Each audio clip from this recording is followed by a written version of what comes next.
Salam Indonesia, salam Nusantara dari Sabang sampai Merauke, dari Miangas sampai Pulau Rote. Selamat malam Bapak-bapak, Ibu-ibu, saudara-saudari yang kekasih dan seluruh pemirsa. Saya senang bertemu dengan Anda. Yesus mampu memberkati Anda, menolong dan memberikan yang terbaik. Harapan saya dan doa saya kepada Tuhan supaya Anda tetap kuat, mendapatkan energi urapan, penyertaan dari Tuhan senantiasa dalam kehidupan kita. Puji nama Tuhan, kita lanjutkan masih dalam Mazmur 116 ayat yang ke-6 sampai dengan ayat yang ke-12. Demikian bunyi firman Allah. Kami nenek moyang kami telah berbuat dosa, kami telah bersalah dan telah berbuat fasik. Nenek moyang kami di Mesir tidak mengerti perbuatan-perbuatanmu yang ajaib. Tidak ingat besarnya kasih setiamu. Tapi mereka memberontak terhadap yang maha tinggi di tepi laut Tibirau. Namun diselamatkannya mereka karena namanya untuk memperkenalkan keperkasaannya. 9. Di harinya laut Tibirau sehingga kering. Di bawahnya mereka berjalan melalui samudra raya seperti melalui padang gurun. Demikianlah diselamatkannya mereka dari tangan pembenci. Ditebusnya mereka dari tangan musuh. Dia menutupi para lawan mereka. Seorang pun daripada mereka tiada tertinggal. 12. Ketika itu percayalah mereka kepada segala firman-Nya. Mereka menyanyikan puji-pujian kepadanya. Puji nama Tuhan. Kalau kita melihat bagaimana pemazmur ini mengungkapkan, yang pertama kita sudah tahu bagaimana pemazmur mengharapkan bahwa mereka terus akan menikmati penyertaan Tuhan, menikmati kebaikan Tuhan, menikmati kemurahan Tuhan, menikmati apa yang terbaik karena Tuhan sudah melakukan yang terbaik. Itu sebabnya pemazmur mengatakan supaya kita cakap untuk bersyukur, berpegang teguh pada firman-Nya, hidup dalam kemurahan Tuhan. Jadi kita akan lanjutkan di dalam yang itu tadi yang pagi kemarin ya. Sekarang kita lanjutkan yang ada kata-kata yang saya akan ingatkan kepada kita. Nenek moyang kami di Mesir tidak mengerti perbuatan-perbuatanmu yang ajaib. Tidak ingat besar kasih setiamu. Tidak ingat besar kasih setiamu. Ya. Jadi tema kita pada saat ini ialah Tuhan sanggup menjawab doa yang tertindas. Ya. Ini walaupun ini karena masih seputar tentang dosa, akibat seputar tentang dosa, tapi saya mau katakan bagaimanapun ketika orang Israel itu datang, juga seperti Musa yang terus berharap, bergantung sepenuhnya kepada Tuhan. Oke, kita mulai. Jadi ketika orang tertindas, dua respon yang akan mengikutinya. Yang pertama, sikap negatif yang diwakili Israel. Dan dari apa? Yang pertama, dia tidak mengingat kasih setia Tuhan di Mesir. Jadi orang Israel tidak mengingat kasih setia Tuhan yang telah berlaku, yang telah mereka alami di Mesir. Kita tahu bagaimana Tuhan membuat perbedaan antara orang-orang Israel dengan orang-orang Mesir dengan datangnya 10 tulah itu. Ya, air menjadi darah, katak, nyamuk, terus lalat, penyakit pada ternak, borok-borok, hujan es dan lain sebagainya, belalang, kegelapan selama 3 hari 3 malam, kematian anak sulung. Lalu kemudian ketika mereka keluar, apa yang terjadi? Mereka menjarah dengan murah hati orang-orang Mesir itu, memberikan emas dan perak kepada mereka. Dan mereka diberi bukan sedikit-sedikit, mereka diberi banyak-banyak karena mereka memberi dengan sukacita karena mereka bahagia orang Israel keluar. Karena mereka sangat-sangat ketakutan karena tulah yang sudah Tuhan berikan kepada mereka. Nah, tetapi justru sebaliknya, mereka melupakan itu, melupakan kasih setia Tuhan. Kok ya, saya kadangkala berpikir ya, orang-orang yang sudah menikmati segala kemurahan Tuhan, pertolongan Tuhan, kebaikan Tuhan, berkat-berkat Allah, dan setelah Tuhan memberkati mereka, justru dengan berkat itu dia melawan Tuhan, melawan orang-orang ya, karena mereka menganggap semua bisa diatur dengan uang. Tapi saya mau katakan kepada kita, jangan lupa bahwa satu kali engkau akan diminta pertanggungjawaban dari Tuhan. Dan ingatlah bahwa ketika Allah memberkati engkau, Allah punya rencana dalam kehidupanmu. Allah ingin memakai engkau, tapi kalau engkau gagal untuk dipakai oleh Tuhan, maka bersiap-siaplah menerima hukumannya. Allah tidak pernah bermain-main dengan firman Allah.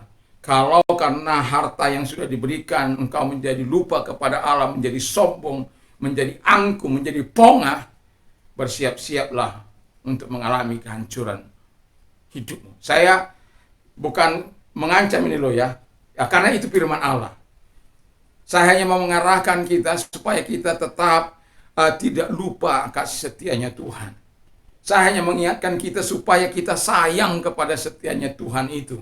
Sehingga kita betul-betul menyerahkan diri kita, bergantung sepenuhnya kepada Tuhan. Menyerahkan diri kita sepenuhnya kepada Tuhan. Bukan justru melupakan kasih setianya. Israel ini meresponi penindasan itu atau keadaan yang mereka alami dengan bersungut-sungut, dengan marah, dengan memberontak kepada Tuhan, dengan memberontak kepada Musa. Haleluya. Mereka lupakan kesetiaannya Tuhan dalam kehidupan mereka. Jangan seperti itu. Lalu yang kedua, dikatakan dalam sikap negatif, memberontak kepada Tuhan di tepi laut Tiberau. Ya.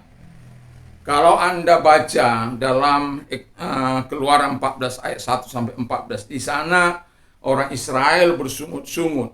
Apakah tidak ada kuburannya? Mereka membayangkan mereka akan mati di padang gurun, jadi mereka bayangkan mereka lebih baik mati di kuburan di Mesir, ada kuburan, ada tandanya. Terus dikatakan mereka memang mengapa engkau membawa kami keluar dari Mesir? Gitu, sungut-sungut mereka kepada Musa. Kami lebih suka menjadi budak daripada orang bebas tapi menderita. Mereka lebih menikmati menjadi budak. Ya memang untuk mengubah mental budak menjadi mental pemenang itu nggak mudah. Dan Musa menjadi korban. Ya, kenapa saya bilang jadi korban? Karena akhirnya Musa nggak sampai ke tanah Kanaan. Nggak bisa menikmati tanah Kanaan. Dia hanya bisa melihat dari gunung Nebo itu. Karena apa? Tegar tengkunya bangsa Israel. Karena nggak ada air. Ini kan mereka hanya karena tidak ada air, tidak ada tidak ada daging, tidak ada makanan. Mereka terus bersungut-sungut. Mereka teringat akan makan bawang, akan makan ya macam-macam lah itu, sayur-sayuran macam-macam lah itu. Mereka di padang gurun hanya makan mana. Ya. Lalu di tepi laut Tiberau di mana orang Mesir, aduh saya kalau membaca kisah itu ya, saya sangat gentar karena apa? Semua berada dalam rancangan Tuhan. Ya, semua berada dalam kehendak Tuhan. Ini saya bacakan dulu. Berfirmanlah Tuhan kepada Musa demikian, katakanlah kepada orang Israel supaya mereka balik kembali dan berkemah di depan Pi Hatirot antara Migdol dan laut, tepat di depan Baal Zephon. Berkemahlah kamu di tepi laut. Maka Firaun akan berkata tentang orang Israel, mereka telah sesat di negeri ini, sedang padang gurun telah mengurung mereka. Aku akan mengeraskan hati Firaun sehingga ia mengejar mereka, dan terhadap Firaun dan seluruh pasukannya aku akan menyatakan kemuliaanku sehingga orang Mesir mengetahui bahwa akulah Tuhan. Lalu mereka berbuat demikian. Jadi semua sebenarnya itu adalah rancangan Tuhan. Tapi orang Israel tidak sanggup melihat itu. Hanya yang bisa melihat itu hanya ya mungkin Kaleb dan Yosua serta pimpinan mereka yaitu Musa. Karena yang selalu mendukung Musa itu adalah kedua orang ini. Karena mereka memang memiliki iman yang spesial. Ya. Tetapi yang mau saya katakan adalah mereka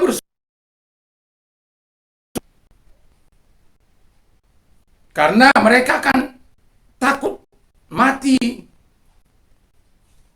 ketika mereka di depan ada laut, di belakang ada musuh. Di tepi laut Tiberoni. Makanya mereka, wah, gusar sekali itu. Ya. Yang nggak bisa lagi, ya masalahnya, siapa lagi yang akan dimakan kalau bukan Musa? Ya. Jadi mereka lebih suka jadi budak. Apa dikatakan? Lebih baik mati di Mesir daripada mati di padang gurun. Nah, itu. Lebih baik mati di Mesir, ya masih ada keluarga saya mungkin ya. Ya, begitulah. Ya. Itu sikap orang-orang negatif. Tapi dalam mengantisipasi itu, Musa berkata begini. Sikap positif Musa itu, jangan takut. Jadi,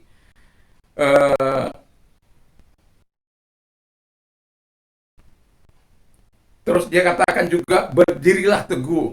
Jangan takut, berdirilah teguh, lihatlah keselamatan Tuhan. Tuhan akan berperang bagi kamu, dan kamu akan diam saja. Jadi sikap positif ini penting dalam kehidupan kita, dalam menyikapi kehidupan ini. Dan ada banyak orang menyikapi hidup ini dengan negatif. Ya, tapi Musa menyikapi dengan positif. Bahwa karena marah kepada dia akan datang berargumentasi dengan Tuhan. Ya memang dia pernah juga mengungkapkan kekesalannya kepada Tuhan. Akukah yang melahirkan mereka? Aku. Kenapa mereka bersungut-sungut kepada? Kenapa mereka marah kepada? Kalau Anda baca dalam Keluaran 14 itu, Anda kadang bisa tertawa, kita bisa kagum, kita bisa kok ada orang. Dan kita akan menemukan orang-orang seperti ini di sekitar kita, di lingkungan kita. Pasti ada orang-orang yang seperti ini. Yang taunya hanya bersungut-sungut, yang taunya hanya berpikiran negatif.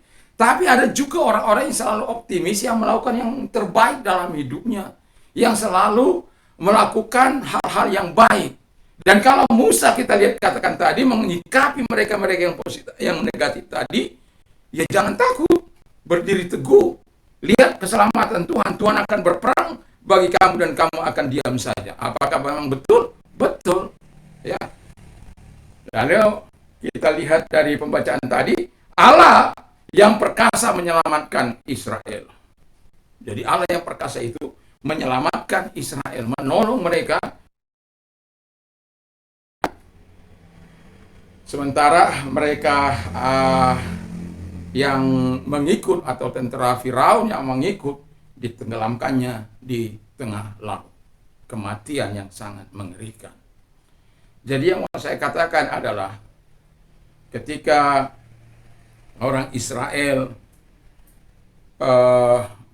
mengalami sesuatu kesulitan dalam kehidupan mereka, mereka tertindas, tetapi ketika seseorang datang kepada dia, ya untungnya, yang mau saya katakan untungnya Musa sebagai pemimpin tidak mengikuti arus yang dilakukan oleh rakyatnya, ya. Tetapi dia melakukan sebagaimana yang Tuhan inginkan.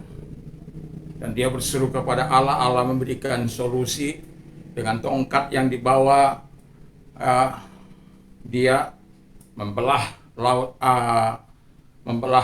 laut Tiberio itu dan terbelah, dan mereka bisa menyeberang di tanah yang kering. Jadi tidak ada yang tidak mungkin bagi Tuhan. Tadi saya katakan bahwa apakah mungkin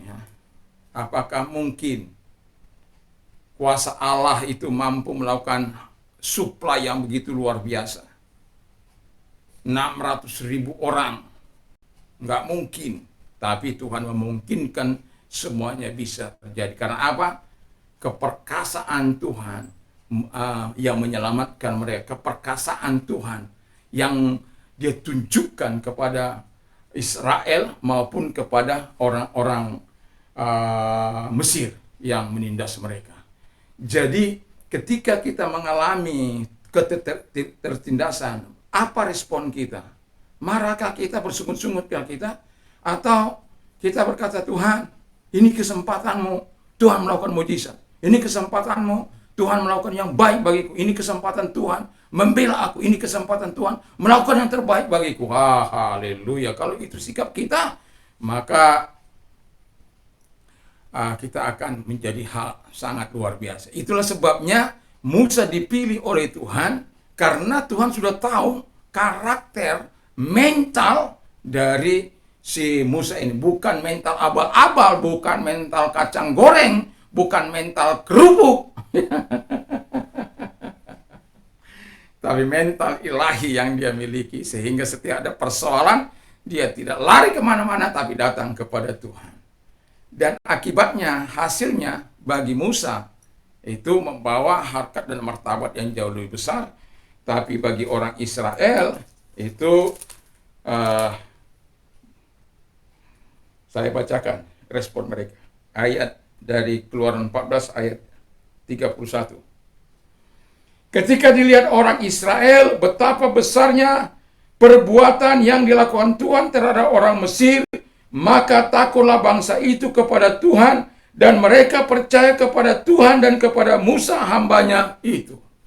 Ya, jadi memang ya, ini memang kepemimpinan Musa yang sangat sekaligus diuji oleh Tuhan dalam kehidupannya sebagai pemimpin Israel. Apakah dia mengandalkan Tuhan atau tidak? Apakah dia mengandalkan dirinya atau mengandalkan Tuhan sebagai sesembahannya? Tapi Musa itu adalah orang yang mengandalkan Tuhan, orang yang bergantung sepenuhnya kepada Tuhan. Apa saja masalah, kalau Anda baca ya dari Keluaran itu, apa saja masalah yang dihadapinya, dia akan selalu datang kepada Tuhan.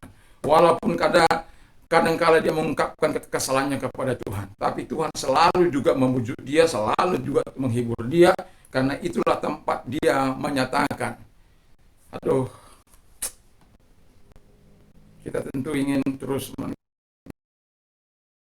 Tuhan, kebaikan Tuhan tidak akan pernah kita lupakan, ya, kesetiaan Tuhan tidak pernah kita lupakan.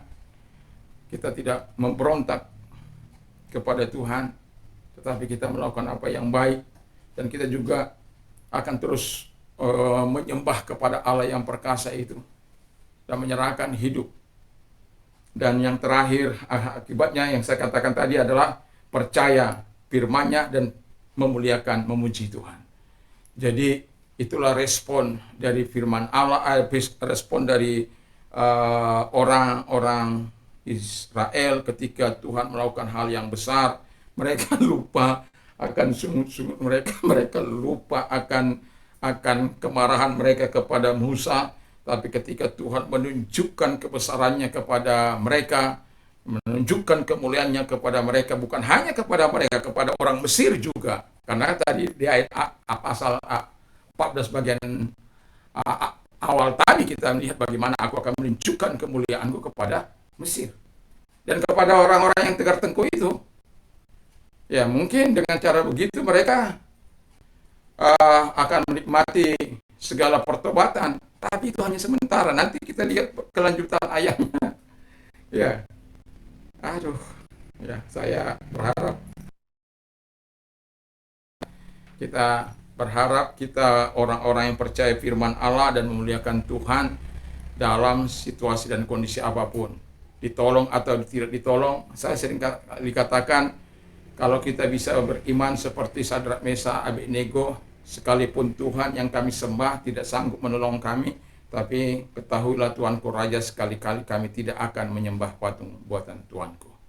Artinya mau saya katakan adalah, apapun yang terjadi dalam kehidupan kita ini, seharusnya kita akan terus percaya kepada Allah. Seharusnya kita harus terus berpegang teguh pada janjinya. Seharusnya kita harus terus memuliakan Allah dalam hidup ini. Seharusnya kita harus bergantung sepenuhnya kepada Allah yang perkasa itu. Bukan bermain-main dengan segala perbuatan-perbuatan yang justru akan merusak iman kita, menghancurkan iman kita. Saya bangga kepada Musa karena apa? Di tengah-tengah seperti itu, dia bukan lari kemana-mana, tapi dia lari kepada Tuhan. Dan harapan saya juga, kita yang hidup ini, yang masih mendengarkan firman Allah saat ini, yang diberikan Tuhan kesempatan mendengarkan renungan firman Allah saat ini, saya berharap iman kita juga seperti itu. Apapun yang terjadi dalam kehidupan ini, kebergantungan kita sepenuhnya kepada Tuhan menjadi bagian hidup kita. Mari kita tunduk kepala dan kita berdoa. Terima kasih buat firman-Mu, berkati kami semuanya. Dan terima kasih buat segala kebaikan Tuhan, menunjukkan segala keperkasaan di tengah-tengah bangsa Israel. Itu menjadi pelajaran berharga bagi kami, untuk kami tidak mencobai Tuhan, menguji Tuhan, tapi sungguh-sungguh kami menyerahkan hidup ini karena kami mengenal akan kemampuan dan kekuasaan Tuhan, supaya setiap kami tidak akan pernah melupakan Tuhan, apalagi memberontak. Terima kasih Tuhan, terima kasih Bapak. Kami berdoa bagi pemerintah kami, sebagaimana Tuhan menyuruh kami untuk bersafaat. Kami bersafaat bagi bangsa ini, karena kami tahu bangsa ini adalah milik Tuhan. Kesejahteraan bangsa ini adalah kesejahteraan kami juga. Kebahagiaan bangsa ini adalah kebahagiaan kami juga. Kalau bangsa ini mengalami penderitaan, kesusahan, kami juga merasakannya. Dan itu sebabnya kami mendukung presiden kami dengan doa. Bapa di surga, berikan kepada presiden kami hikmat, akal budi dalam menjalankan roda pemerintahan, sehingga beliau dengan hikmat Tuhan mengatur bangsa ini, membawa bangsa ini menjadi bangsa yang disegani, dihormati, menjadi bangsa yang besar, yang maju, nama-Mu dipuji dan dipermuliakan. Walaupun dalam situasi ekonomi kami yang seperti ini, kami terus percaya akan terus naik dan naik ekonomi kami, dan nama-Mu dipuji dan dipermuliakan. Terima kasih. Kami juga berdoa buat para menteri, para pejabat, para gubernur, para bupati, wali kota, camat, lurah, RT, RW, semuanya diberkati. Kami juga berdoa Tuhan buat gereja-gereja Tuhan, aras nasional diberkati untuk menunjukkan suara kenabian bagi bangsa ini. Dan kami juga berdoa buat gereja GB, sahabat-sahabat kami, rekan-rekan kami dimanapun mereka berada. Tuhan juga memberkati mereka. Tuhan tolong mereka di Ngarai, di Lembah, dimanapun. Apapun persoalan mereka, Tuhan selalu punya solusi bagi mereka. Solusi dan jemaat Tuhan dipelihara oleh Tuhan. Dan kami juga mau berdoa bagi orang-orang yang sakit. Tuhan sembuhkan mereka, Tuhan tolong mereka di dalam nama Tuhan Yesus Kristus. Orang yang sakit COVID dari Sabang sampai Merauke, di dalam nama Yesus Tuhan sembuhkan, tarik roh maut itu dari mereka dalam nama Tuhan Yesus, sehingga tidak ada lagi tangisan oleh karena kematian orang-orang yang berpenyakit COVID. Kami berterima kasih buat terusnya menurun sakit COVID ini Tuhan. Dan kami percaya Engkau akan terus. Apabila Engkau berkata lenyap, maka akan lenyaplah COVID ini. Tapi kami tetap terus berharap kepada Tuhan, bersandar kepada Tuhan. Terima kasih Bapa di surga, terima kasih. Kami juga berdoa bagi orang-orang yang sakit. Tuhan tolong mereka, sembuhkan mereka dari kebutaan, dari kelumpuhan, dari cancer mereka, dari mandul mereka, dari ginjal mereka, disembuhkan semua dalam nama Tuhan Yesus, dari sakit apapun. Dalam nama Tuhan Yesus selalu ada mujizat bagi orang-orang berharap, beriman kepada-Mu. Terima kasih. Dan bagi mereka-mereka yang mengalami masalah juga Tuhan tolong mereka dan jangkau mereka, hadir kepada mereka, kuatkan mereka, dan persoalan mereka Engkau selesaikan, Engkau tolong, Engkau berkati apapun yang diusahakan tangan-tangan mereka. Engkau bisa melakukan yang terbaik, sebab Tuhan berkata apapun yang kerjakan oleh tangan-tangan kami, usaha kami, nah, ketika kami menyerahkan kepada Tuhan, Tuhan mampu untuk memberkati, menjadikan surplus. Terima kasih Bapa di surga, terima kasih. Dan itulah sebabnya kami tetap percaya kepada-Mu, Engkau menopang mereka sehingga berkata, segala perkara dapat kutanggung di dalam Dia, Yesus yang telah memberikan kekuatan kepadaku. Kami yakin dan percaya bagi mereka yang mau menerima Yesus sebagai Tuhan dan Juru Selamat, Tuhan hadir kepada mereka, bebaskan mereka dari belenggu dosa dan kejahatan, sama seperti Engkau membebaskan Saulus dari segala kejahatan dan dosa-dosanya. Kau lepaskan juga mereka dan menikmati hubungan yang baik dengan Engkau, lahir baru dalam Engkau, menjadi alat-Mu. Dan mereka yang menyerahkan diri kepadamu saat ini, Tuhan pakai mereka juga untuk menjadi alat Tuhan. Kami juga berdoa Tuhan bagi mereka yang mau menerima Yesus sebagai Tuhan dan Juru Selamat. Kami doakan, dengarkan, akulah jalan dan kebenaran dan hidup, tiada seorang sampai kepada Allah kalau tidak melalui aku. Jadi keputusan menerima Yesus untuk menerima hidup kekal itu sudah tepat. Dan ikuti doa saya, mari kita berdoa. Tuhan Yesus, saya sadar saya orang berdosa, saya mengaku segala dosa dan kesalahanku. Aku butuh Tuhan, ampunilah segala dosa dan kelemahanku, sucikan aku dengan kuasa darah-Mu yang ajaib. Terima kasih Bapa di surga, saat ini kubuka hatiku, masuklah dalam hatiku, dan menjadi Tuhan, menjadi Raja dan Penguasa.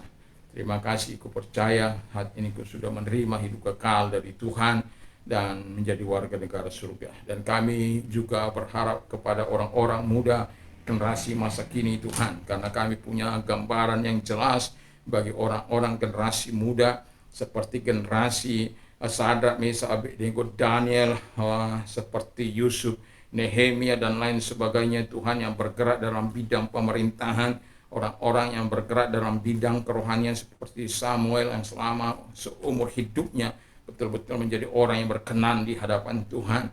Kami juga berdoa ada orang-orang yang seperti Timotius, orang-orang yang Tuhan pakai dalam bidang kerohanian seperti murid-murid-Mu ataupun Saulus atau Petrus.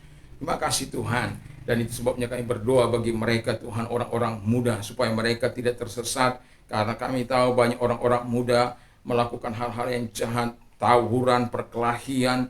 Mereka seolah-olah itulah harga diri mereka, harkat dan martabat mereka, tapi mereka lupa untuk mengisi yang terbaik dalam hidup mereka. Takut akan Tuhan yang menjadi hal yang membuat harkat dan martabat mereka terhormat. Terima kasih Bapa di surga, biarkan takut akan Tuhan mengisi kehidupan setiap orang-orang muda di dalam Tuhan, sehingga mereka menjadi alat-Mu di masa-masa yang akan datang. Ketika tampuk pimpinan ini berganti kepada mereka, mereka bisa membawa Indonesia kepada masyarakat yang lebih maju. Nama-Mu dipuji dan dimuliakan. Indonesia akan mendapat harkat martabat yang lebih tinggi karena kebenaran menjadi bagian dari bangsa ini. Terima kasih Bapa, karena ketika bangsa ini hidup dalam kebenaran, Tuhan akan meninggikan. Tapi ketika kami hidup bangga dengan segala dosa dan kejahatan kami diaibkan. Kami tidak mau diaibkan. Itu sebabnya kami berdoa bagi generasi kini maupun generasi yang akan datang diberkati oleh Tuhan. Terima kasih, kami bersyukur dalam nama Yesus. Haleluya. Amin.